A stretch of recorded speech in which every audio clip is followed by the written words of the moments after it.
Hello everyone, कैसे आप लोग। मेरा नाम है फराज देशमुख और आप लोग देख रहे हैं इंटीग्रेटेड फराज।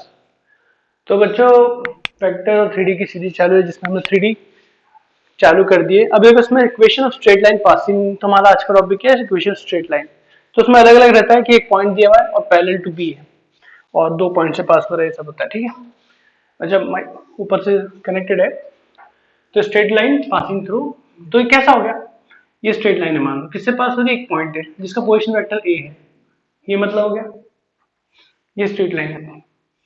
अब ये पैरेलल टू किसके, एक बी वेक्टर की, एक बी वेक्टर की पैरेलल है। तुमको देखो, कोई भी लाइन के लिए तुमको डायरेक्शन चाहिए, कैसे जा रही है, ऐसी जा रही है, ऐसी जा रही है, और पॉइंट चाहिए। ये डायरेक्शन से भी काम नहीं बनेगा ना। मैंने बोल दूं क्या, ऐसी लाइन जा रही है, ये डायरेक्शन में लाइन जा रही है, तो ये डायरेक्शन में फ्रंट लाइन जा रही है ना, सही है ना। अब एक पॉइंट दे दिया तो इस पॉइंट से तो एक ही लाइन जाएगी, तो एक पॉइंट और एक डायरेक्शन चाहिए तुमको। तो पैरेलल टू बी वेक्टर है और पासिंग थ्रू ए पॉइंट है, तो उसका पोजीशन वेक्टर है ए वेक्टर, ये पोजीशन वेक्टर है। अब देखो, इस पे एक आर वेक्टर घूम रहा है, तो बी वेक्टर थोड़ा दूर होना इससे पैरेलल। ओके, एक आर वेक्टर घूम रहा है, ये आर वेक्टर घूम रहा है, समझिए वो आर वेक्टर है। आर वेक्टर क्या है, वेरिएबल, वेरिएबल है। अब वो आर वेक्टर का लोकस ये लाइन होना चाहिए, आर वेक्टर का क्या होना चाहिए, लोकस लाइन होना चाहिए। तो आर वेक्टर को इस लाइन पे घूमना पड़ेगा। तो कब घूमेगा, अब देखो पोजीशन वेक्टर का मतलब क्या होता है, ये हो गया ए वेक्टर, ओरिजिन से आया, और ये आर वेक्टर एक पॉइंट का पोजीशन वेक्टर ये, तो ये हो गया आर वेक्टर, ये क्या ओरिजिन। ठीक है, तो 0,0,0 है अपने पास। तो बच्चों, अब ये जो लाइन है पैरेलल टू बी वेक्टर है, तो इतने टुकड़े को मैं लैम्बडा भी लिख दूं, लैम्बडा बी वेक्टर लिख दूं। तो तुम दो तीन तरीके से कर सकते हैं इसको। एक तो ये लिख सकते हैं कि आर वेक्टर माइनस ए वेक्टर, ये R vector minus A vector is equal is parallel to B vector, तो मैं इसको लैम्बडा भी लिख दूं। आर माइनस ए वेक्टर, देखो अगर आर माइनस ए वेक्टर, आर माइनस ए वेक्टर अगर बी लैम्बडा बी के इक्वल है, मतलब आर माइनस ए हमेशा पैरेलल टू बी है, और ए वेक्टर मैंने इंक्लूड किया तो ए से पास हो रहा है।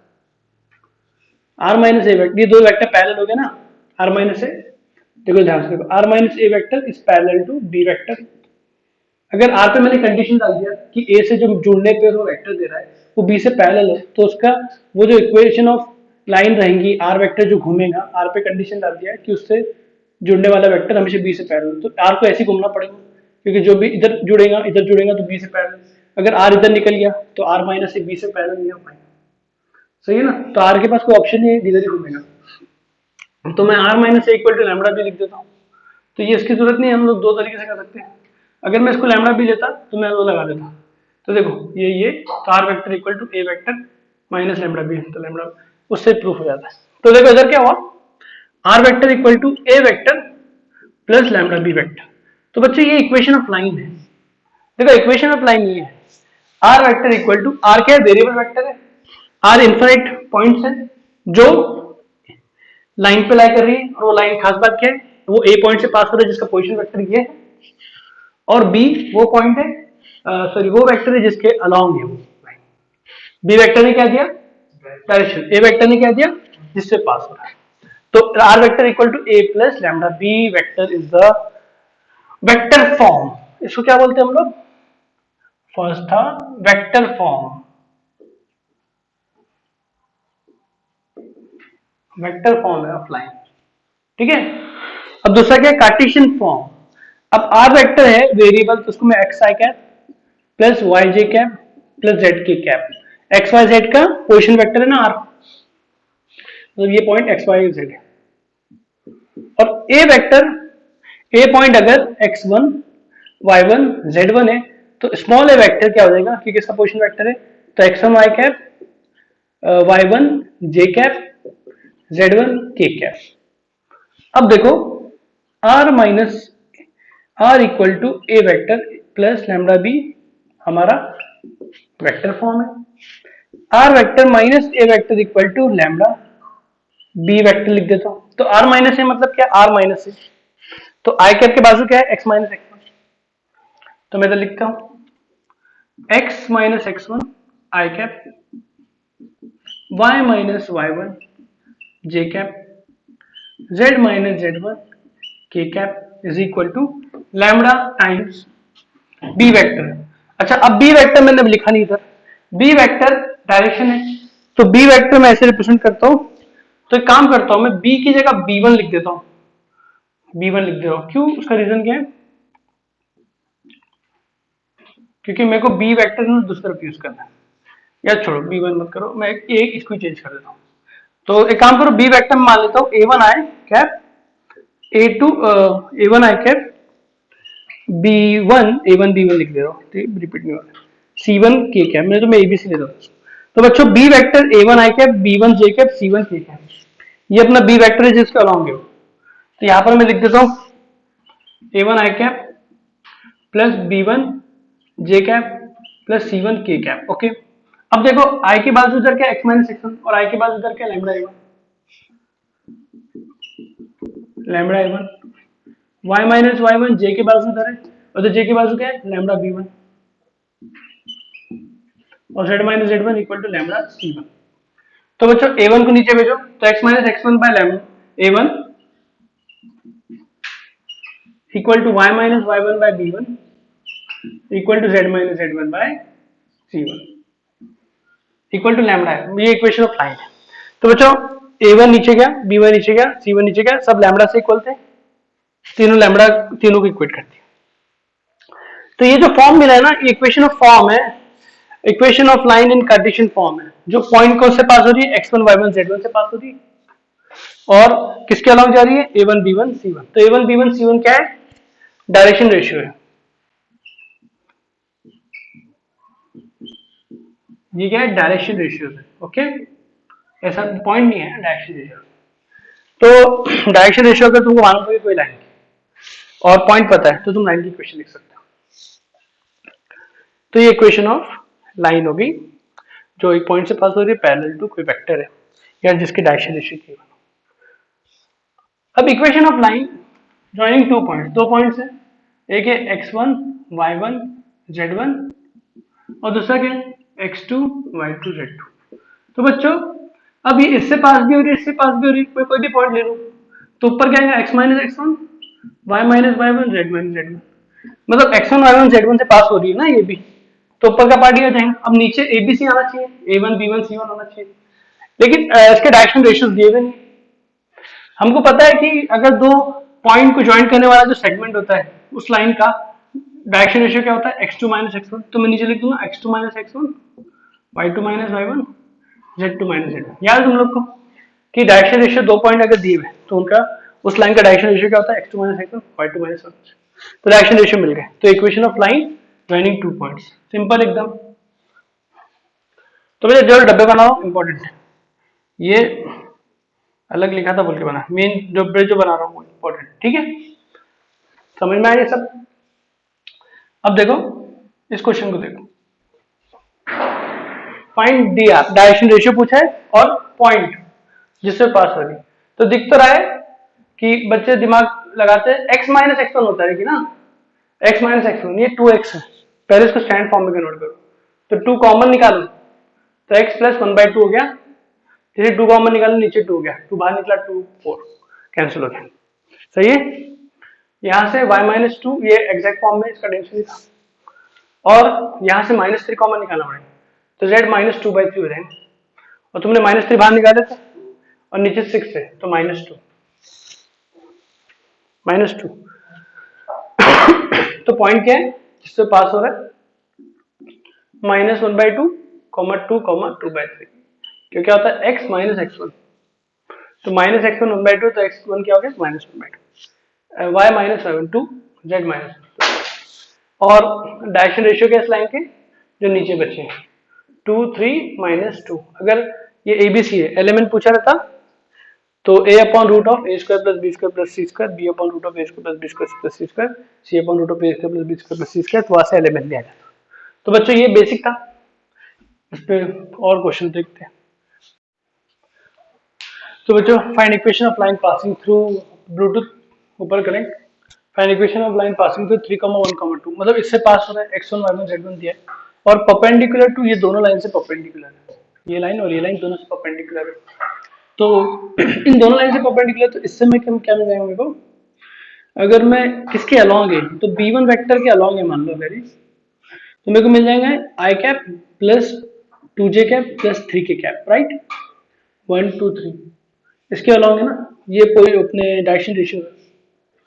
और ये किसके अलॉन्ग है, B2 के अलॉन्ग है मान लो, तो मेरे को -3i cap plus 2j cap plus 5k cap, तो B1 B2 मिल गया तुम लोग। अब हमारी जो लाइन है वो दोनों से परपेंडिकुलर है, तो हमारी जो लाइन का हमारी लाइन की इक्वेशन मान लो r vector equal to a vector plus lambda b vector मान, तो a वेक्टर तो अपने को दिया है, b वेक्टर अननोन है, तो b वेक्टर क्या रहेगा, b1 क्रॉस b2 रहेगा, क्योंकि हमारी लाइन जो है इससे परपेंडिकुलर इससे परपेंडिकुलर, तो b1 क्रॉस b2 से हमारा b वेक्टर मिल जाएगा, समझ गए, हो गया क्वेश्चन हो गया। तो b वेक्टर तो अपने पास b1 क्रॉस b2 निकालना है, i j k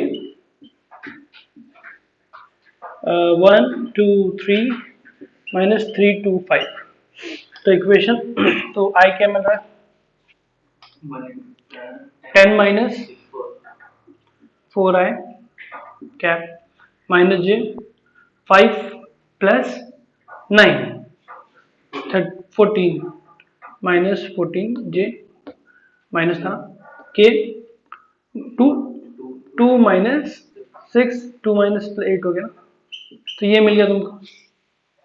तब ना आंसर क्या है, बहुत इजी आंसर, और ए वेक्टर हमको पता है, यहाँ से मिल जाएगा, ए वेक्टर क्या है 3i cap plus j cap plus 2k cap, तो हमारे दोनों टर्म में आंसर आ जाएगा। अगर तुम वेक्टर फॉर्म में लिखोगे तो ए वेक्टर की जगह आ जाएगा 3i cap plus j cap plus 2k cap plus lambda into b 4i cap minus 14j cap plus 18, और अगर तुम ऐसे लिखो उसको x माइनस 3 पॉइंट के हिसाब से, y minus 1 z minus 2 point लिख दिया, और नीचे क्या आएंगे 4 माइनस 14 8, करेक्ट, सिंपल था एकदम, ये हो गया।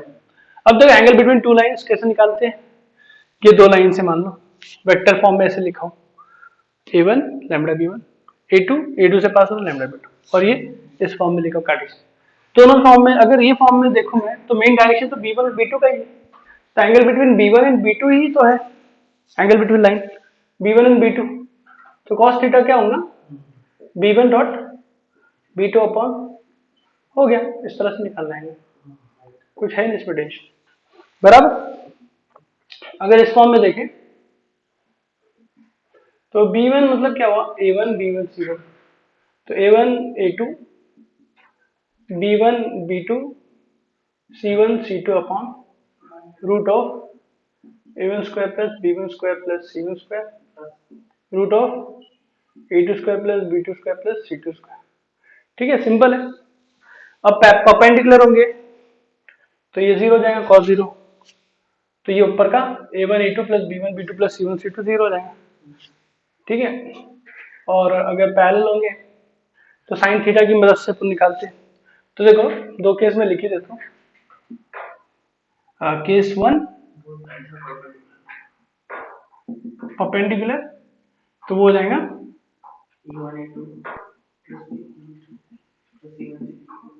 तो ये बातें हमने पहले लिख चुके हैं उसमें, जब हम लोग डायरेक्शन रेशियो परपेंडिकुलर और पैरेलल, पैरेलल में क्या होता है a1 by 2 equal to b1 by b2 equal to c1 by c2, ठीक है, इनके रेशियो सेम है, ये इनके इस तरह से आता है, तो ठीक है, थोड़ा मेजर मेजर हो गया, लेकिन इस काम से डिराइव हो गया, होता ही है। ये बात हमने डिराइव किए थे डायरेक्शन क्वेश्चन की वीडियो में, कि दो वेक्टर अगर परपेंडिकुलर और पैरेलल है तो ऐसा कंडीशन होती है।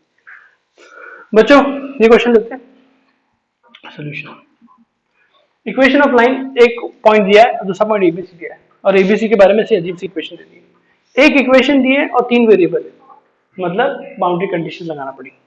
तो अगर इसको ध्यान से देखो तो ये 2a का स्क्वायर दिख रहा है, 4a का square minus 2 into 2a, a मिल गया b, और बचा क्या इधर 1 बचा, तो इधर प्लस 1 स्क्वायर लूंगा तो मैं इसका होल स्क्वायर बन जाएगा, 4a को लिखा 2a का square a square minus 2 a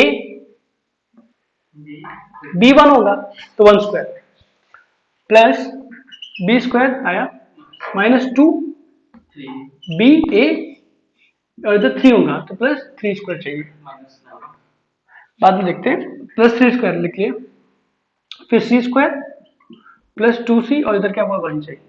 तो अगर ध्यान से देखो तुम लोग, 1 स्क्वायर प्लस 3 स्क्वायर 10 हो गया, 10 प्लस 1 11, उधर 11 लिखा था वो 11 को लिखा हुआ है एक तरफ, तो बनना ही है वो, क्वेश्चन हो रहा है। तो क्या है 2a माइनस 1 का स्क्वायर, b माइनस 3 का स्क्वायर, c प्लस 1 का स्क्वायर। तो ये तीनों के स्क्वायर का एडिशन 0 और 0 0 ना पड़ेगा, तो ये 1/2 हो गया, b 3 मिल गया, c माइनस 1 हो गया। तो पॉइंट मिल गया तुमको, अंदर का 0, तो 1/2 3 कॉमा माइनस पॉइंट मिल गया। एक पॉइंट ये था, एक ये था, हो गया क्वेश्चन। आंसर क्या है, x minus 1 equal to y minus 2 equal to z minus 3। ये 1/2 माइनस 1 3 माइनस 2 माइनस 1 माइनस 3, मतलब तो याद है ना अभी पढ़े थे हमने x2 माइनस x1, तो 1 minus a 2 minus b 3 minus c, a b c a, x2 minus x1 at x1 minus x2 y2 y1 minus y2 z1 minus. तो ये आंसर आ गया जो इसका कैलकुलेशन का लाइन मिल गया। अब एक और क्वेश्चन लेके खत्म करते हुए, point of intersection of lines, ये क्वेश्चन देख लेते, फिर ये इंपॉर्टेंट है। दोनों भी मतलब तुमको याद ही रखना मेथड्स दोनों के लिए कि कैसे फुट ऑफ परपेंडिकुलर और मिरर इमेज निकालना है एक पॉइंट के, एक लाइन के अबाउट, या तो पॉइंट ऑफ इंटरसेक्शन। तो पहले ये कर लेते हैं, इससे उसमें हेल्प मिलेगी। तो बच्चे दो लाइन जरूरी नहीं कि हमेशा इंटरसेक्ट करें, पैरेलल होंगी तो नहीं करेंगे, राइट। पैरेलल नहीं, -10/1 1 हुआ, 10 हुआ सॉरी, -1/-3 1/3, तो 10/1 इज नॉट इक्वल टू 1/3, तो मतलब a1/a2 equal to b1/b2 equal to c1/c2, तो पैरेलल तो नहीं है। लेकिन 3D में क्या होता है, ऐसा हो सकता है कि पैरेलल नहीं होने के बावजूद भी इंटरसेक्ट ना करें। 3D है ना, दो लाइन पैरेलल तो इंटरसेक्ट नहीं करेंगे, ये देखो लाइन पैरेलल नहीं फिर भी इंटरसेक्ट नहीं कर रहा, उसको स्क्यू लाइन बोलते हैं। तो कभी कभी आंसर नहीं आ सकता, लेकिन बिल्कुल तो हम लोग उसको चेक भी इस तरह से करते हैं कि अगर पॉइंट ऑफ इंटरसेक्शन मिल पाए तो आंसर आ रहा है चलिए। तो x+1/-10, अगर पॉइंट इस लाइन पे लाई करेगा ही ना, इस लाइन पे भी लाई करेंगे, इस लाइन पे लाई करेगा, जो पॉइंट ऑफ इंटरसेक्शन है दोनों पे लाई करेंगे, बराबर। तो मैंने इसको इक्वल टू लैम्बडा लिया, तो इसका मेथड क्या होता है, तुम एक वेरिएबल मान लो लैम्बडा, फिर इधर -10 लैम्बडा हो जाएगा, तो x क्या मिला तुमको, -10 लैम्बडा -1, y क्या मिला माइनस लैम्बडा -3, और z क्या मिला minus lambda +4, x y z। Okay, अब ये लाइन पे देखो लैम्बडा अलग अलग करोगे तो x के अलग अलग, y के अलग और z के पॉइंट्स मिलते रहेंगे, वो इस लाइन पे घूमेंगे जो लाइन की equation, infinite lambda belongs to real, हर अलग अलग लैम्बडा पे पॉइंट घूम रहा है, तो x और z के कोऑर्डिनेट्स मिलते रहेंगे लाइन में, तो इस लाइन पे घूमेंगे जो लाइन की इक्वेशन है। अब ये दूसरी लाइन की इक्वेशन ये है, बराबर। तो ये पॉइंट इस लाइन को सेटिस्फाई करना चाहिए, अगर करा मतलब इंटरसेक्ट कर रहा है, तो इसमें पुट कर देंगे। तो इक्वेशन लाइन लिख दे दो,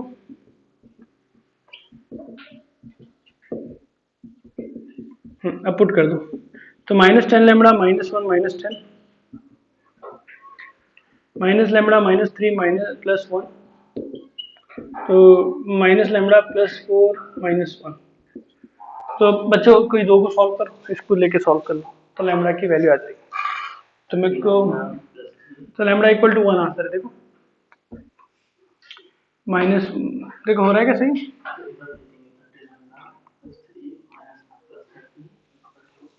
लैम्बडा इक्वल टू, ये क्वेश्चन में माइनस दे, एक्चुअल में तो प्लस होना चाहिए था, क्वेश्चन में मिस्टेक है, ये प्लस हो गया। तो अभी देखो properly lambda equal to 1 answer आ जाएगा, चेक करो, -10 +10 गया, -1/1 1 हुआ, -1 +1 गया, -3/3 1 हुआ, -1 +1 गया 4/4 हुआ, -1 था बोल के गड़बड़ हो रही थी। तो देखो लैम्बडा इक्वल टू 1 मिल गया, तो मतलब लैम्बडा की वैल्यू मिल गई और तीनों को सेटिस्फाई कर रही, मतलब सही है। अगर दो को करती तीसरे को नहीं करती, ऐसा कुछ गड़बड़ होता तो मतलब इंटरसेक्ट नहीं कर पा। तो लैम्बडा जैसे ही 1 मिला तुम इधर पुट कर दूंगे, तो x तुमको मिला -11, y तुमको मिला -4 और z तुमको मिला +3। तो पॉइंट क्या है, पॉइंट ऑफ इंटरसेक्शन ये है दोनों का। ओके ठीक है, अब देखो ये क्वेश्चन बड़ा इंपॉर्टेंट है, find foot of perpendicular mirror image. मतलब ये लाइन दी है, लाइन की इक्वेशन है ये वाली। अब एक पॉइंट है 1,2,3। अब इससे तुम परपेंडिकुलर डालोगे तो ये जो मिलेगा Q बोल दो इसको, फुट ऑफ परपेंडिकुलर, इसको P बोल दो और इसको P डैश बोल दो और ये इमेज मिलेगा। तुमको क्वेश्चन में क्या पूछा है? फुट ऑफ परपेंडिकुलर निकालो बोला है, इमेज निकालो बोला है और परपेंडिकुलर डिस्टेंस मतलब PQ निकालो बोला है। तीन चीजें निकालो। तो बच्चों इसका है ना फॉर्मूलेज होते हैं, बहुत गंदे फॉर्मूले थे, मैं तो लिखाना भी नहीं चाहूंगा, रिकमेंड भी नहीं करूंगा, याद रखो उसका मेथड याद रखो कैसे करते हैं। अब पहली बात तो ये जो लाइन की, ये जो लाइन है ये इसकी इक्वेशन ये है, तो इस पे जो भी पॉइंट है, नहीं कभी भी x, y, z नहीं लेना है, क्या करना है इसको लैम्बडा से इक्वेट करना है, तो पूरे पॉइंट लैम्बडा के टर्म्स में आए। तो x क्या मिला तुमको 3 लैम्बडा प्लस 6, y क्या मिला 2 लैम्बडा प्लस 7 माइनस 2 लैम्बडा, जो कितना ये देखो एक ही लैम्बडा के टर्म्स में तुमको तीनों मिल गए ना, लैम्बडा के टर्म्स में तीनों मिल गए। तो ये पॉइंट इस पे घूम रहा है, ये लाइन पे पॉइंट घूम रहा है, लेकिन हमको ये वाला पॉइंट चाहिए, तो पर्टिकुलर लैम्बडा के लिए पॉइंट मिलता होगा। अब देखो हमको क्लियरली दिख रहा है कि PQ जो वेक्टर है, अगर PQ वेक्टर बोलो या PQ लाइन बोलो जो भी, PQ जो है परपेंडिकुलर टू अपनी गिवन लाइन, लाइन को बोलते हैं L, तो L से परपेंडिकुलर है, देखो राइट है। अब PQ के डायरेक्शन रेशियो निकाल लेते हैं हम लोग, तो ये क्या होगा दिस माइनस दिस, और Q अपना, ये अपना Q है, अपन बना दिया इसको Q, लैम्बडा पर्टिकुलर पे Q मिल जाएगा। तो 3 lambda plus 6 minus 1, 3 lambda plus 6 minus 1, direction ratio x2 minus x1, y2 minus 1, 2 lambda plus 7 minus 2, minus 2 lambda plus 7 minus 3, इनका सम नहीं, ये डायरेक्शन रेशियो PQ है, और लाइन के डायरेक्शन रेशियो क्या लाइन के, वो उसके नीचे वाले 3 2 minus 2। अब ये दोनों परपेंडिकुलर है, तो ये A1 B1 C1 है, A2 B2 C2 है, तो A1 A2 plus B1 B2 plus C1 C2 0 होता है, तो क्या हो जाएगा 3 लैम्बडा 6 माइनस 1 5 हो गया इंटू 3, 2 लैम्बडा प्लस ये भी 5 हो गया इंटू 2 माइनस 2 लैम्बडा प्लस 4 हो गया इंटू माइनस 2, तो कैलकुलेशन हाँ इक्वल टू 0। ये क्या यूज किया A1 A2 B1 B2 C1 C2, तो ये 3 लैम्बडा 9 लैम्बडा हो गया, ये plus 4 lambda 9 plus 4 13 lambda, 13 plus 4 ही हो रहा है 17 lambda, 15 plus 10 25, 25 minus 8, 25 minus 8 17, oh perfect, lambda equal to minus, ठीक है, लैम्बडा इक्वल टू आ गया -1। अब देखो जैसे मैं इसमें पुट करूंगा Q में, तो फुट ऑफ परपेंडिकुलर आ गया जो कि Q है, तो पुट कर दो -3 plus 3 6 is 3, -1 is 5, -9, foot of perpendicular आ गया। अब बचा क्या, मिरर इमेज Q आ गया, P डैश बचा। अब मैं P डैश को ना अल्फा बीटा गामा मान लेता हूं। अब एक बात बताओ, alpha plus 1 by 2 equal to Q क्या रहेगा जो कि 3, तो अल्फा मिल गया, अल्फा क्या मिला 5, beta plus 2 by 2 mid point है ना इन दोनों का, इक्वल टू 5, क्या मिला beta 8, gamma plus 3 by 2 equal to 9, है ना, Q मिल गया ना, ये Q क्या है 3, बाद में अभी पहले नहीं था, ये कैलकुलेट करके निकाला हुआ, ठीक है, तो मैं इसको दूसरे के लिए 3, 5, 9, तो गामा क्या मिला 18 माइनस 3, तो गामा 15, तो हमको अल्फा बीटा गामा मिल गया। तो मेरे इमेज कितना आसान है, ये निकाल लिया तो मिड पॉइंट थ्योरम से मिड पॉइंट सेक्शन फॉर्मूला से मिल जाता, तो 5, 8, 15, देखो ये भी मिल गया। अब क्या बोला परपेंडिकुलर डिस्टेंस PQ की लेंथ, अब वो तुम लोग निकाल लो, बराबर डिस्टेंस फॉर्मूला 3 माइनस 1 का होल स्क्वायर, 5 माइनस 2 का होल स्क्वायर, 9 माइनस 3 का होल स्क्वायर, ठीक है, अब जो भी वैल्यू आ रही, तो डिस्टेंस कितना इजी है बच्चों, तो स्टिक टू द मेथड याद रखो कि हमने क्या किया, इस पर इसको इक्वल टू लैम्बडा लिया, फिर वो पॉइंट निकाले, वो पॉइंट जैसे मिल गया, उस पॉइंट का और इस पॉइंट का डायरेक्शन निकाले, और इस लाइन के डायरेक्शन से लाइन गिवन है तो डायरेक्शन गिवन, तो उनका डॉट प्रोडक्ट जीरो कर दिया एक तरीके से, डॉट प्रोडक्ट क्यों है जीरो। फिर लैम्डा मिल गया, तो लैम्डा इसमें पुट किया, पॉइंट मिल गया, जैसे पॉइंट मिल गया इसको मिड पॉइंट सेक्शन फॉर्मूले से, मिड पॉइंट वाले से मेरे इमेज मिल गया, और डिस्टेंस फॉर्मूले से पी क्यू मिल गया। तो बच्चों स्ट्रेट लाइन में इतना ही, नेक्स्ट वीडियो में आगे बढ़ते हैं।